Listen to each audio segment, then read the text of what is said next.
Hello everyone, it's Sandra here, and this is me checking in. Well, not late for a worm bin, but certainly my plans got delayed. We did not get Gilligan started last week. We're dealing with a little bit of a sick puppy. So this is Peekaboo. I was moving, I believe, all the worms to this end, but I also was saying I will pull the castings out maybe tonight. Well, that obviously didn't happen. So what I'm looking at is, can I do a quick castings pull? Oh, this is something interesting. I'm going to try to zoom in there, just in case you ever see this in a worm bin. Do you see the cluster of insects right there, the springtails? They are clustering around a dead worm. They are the first composters that move in after you have a dead worm on the surface of your system. Don't be alarmed. Worms die. Often, I'm not saying they often die on the surface. Those are the ones I tend to see, is worms that have died on the surface. So that is fine. Those critters will not stick around. But, it's normal. If you've got 1,000 worms, which I'm thinking this system has, and worms live 2 to 3 years, you're going to have a worm die every single day, and probably more, depending on other conditions. And, I would hope sometimes people say worms live longer than 2 to 3 years. I see some worms crawling on this lid, so I will be careful with that, not to let it dehydrate while I'm doing this check-in. All right, so here's our hemp mat, and there's a good healthy worm. So, there isn't despite the recent jailbreak, there's no die-off happening in this bin. There's a beautiful healthy worm scooting across the hemp fiber of this blanket. All right, so let me just, the first thing I'm going to do, I'm going to confirm which end was feeding and which end was, I'm going to pull out. Let me just turn the corner over. I know the Starbucks cups are in the end where I fed. So I don't see Starbucks cups here. I do see, no, this is relatively new cardboard though. So what I was saying in my previous video, if you didn't watch it, is I don't want, mostly finished vermicompost, those little flecks are eggshell, to go into Gilligan, because he's going to have 6 months to work on this. And so you can see that in this mostly finished end, there, the castings are accumulating. There are worms in here. That's probably the same one that was crawling. No, it's a different one. There's a little wisp in there. So there's lots of worms in here. So if I just pull out this end of the material and put it into a tote system to give Gilligan something new to work on, rather than moving, partly finished or mostly finished, in this case, castings, into Gilligan. So let me just pull it out and I will bring you right back. Okay, so I'm bringing you back for the last few handfuls of this harvest. So I want to give a tip when you're doing this. By the way, this harvest has taken me 7 minutes so far, and I've been pulling out castings from this area. And if I find these crawly worms everywhere, I've just been moving them over onto the send to Gilligan side. That's what I'm calling it. But let me just give you a hint. When you do this, when you're pulling worms out and you want worms, basically to stay in the migration area, or, obviously this material had worms dispersed everywhere, and you want to keep as many of them as possible in this end, start pulling castings from this end. The vibration of you pulling is going to move the worms this way. So it's not like you're never going to find, there's a worm right there between my fingers, right there. It's not like you're not going to find worms. And when I show you the material that I've pulled out, you'll see lots of worms in it. But others are going to start shooing to the other end. Every person who's worked with worms know that vibration is something, a genetic property in the worms to flee, and they will head for the hills. So I'm just going to move this hemp mat and see if I can take more material. Obviously, you see I've been loosely screening with my fingers, some bigger chunks, avocado shells. All this will go to Gilligan. Yay. I'm just looking to see if I want to take any of this material. There's the Starbucks cups that I was using for a marker. I can probably get another few handfuls of material for my new bin. What I do is I just take a handful, and you can see these needles and everything that I just loosely pull out. Sorry for the jiggle there. So I just loosely pull that out of the material. The material is going to have leaf stems. It's going to have, hopefully no big sticks. I've been trying to pull the big sticks out, but it's going to have material in it because there's lots of worms in it. And those worms will chow down on that material and finish it off. Okay, I'm definitely into the very dense feeding zone with larger chunk material here. So it's slim pickings in the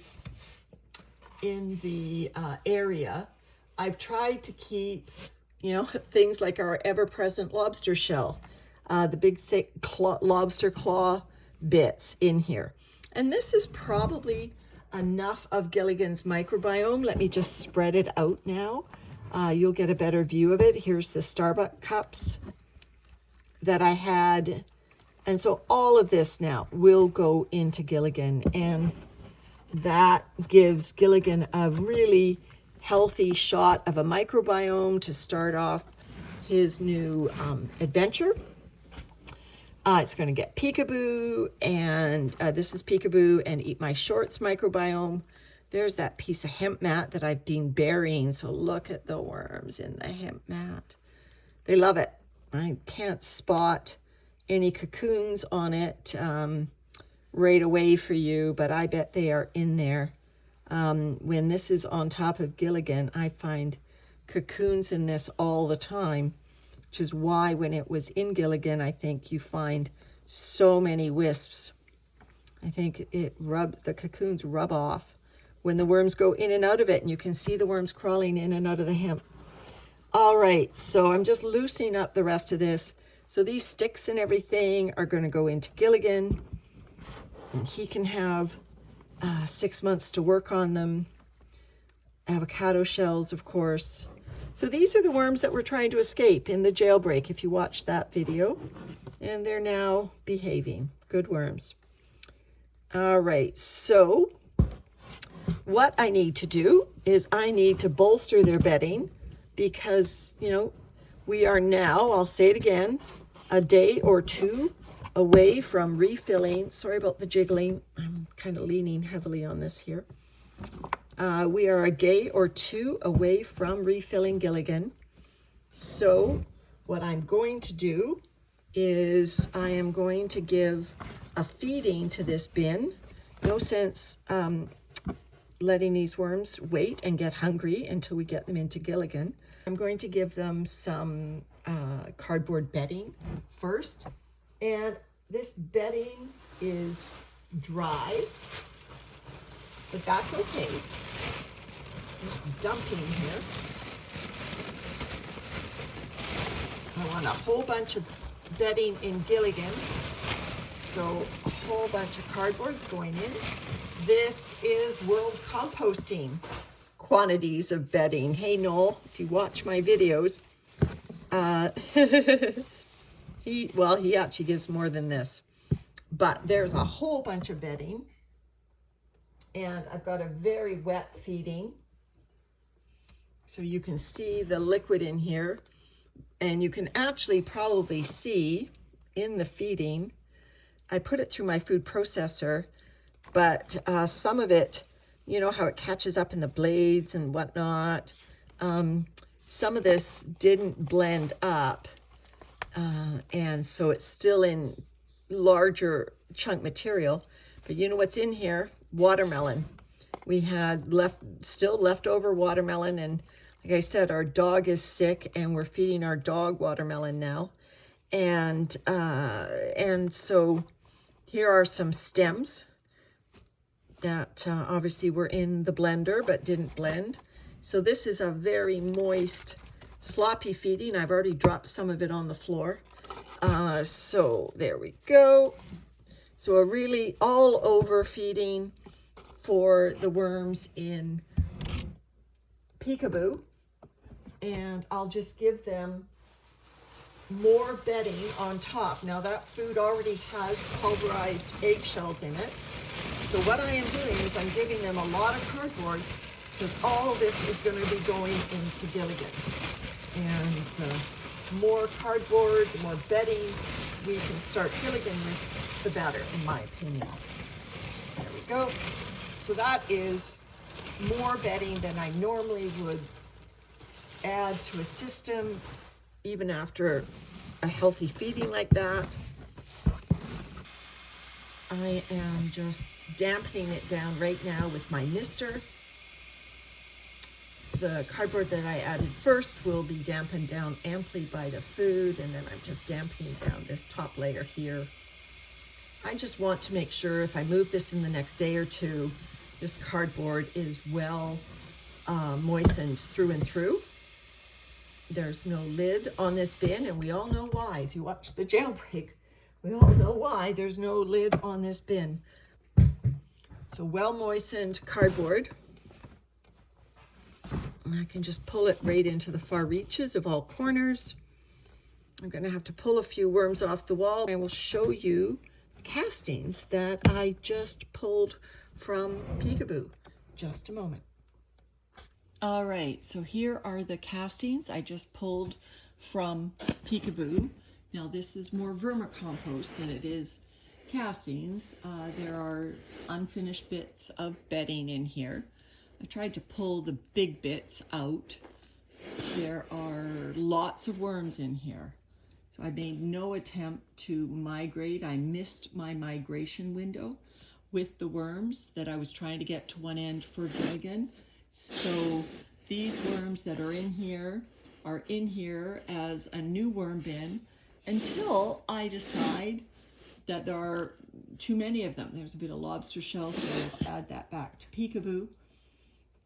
So if I decide there are too many worms in here for the amount of jobs that they have to do, I will move them back to Peekaboo or out to Gilligan. So when I find bigger bits of material like that, I'm still sitting on top of Peekaboo here, so I'm just throwing them underneath.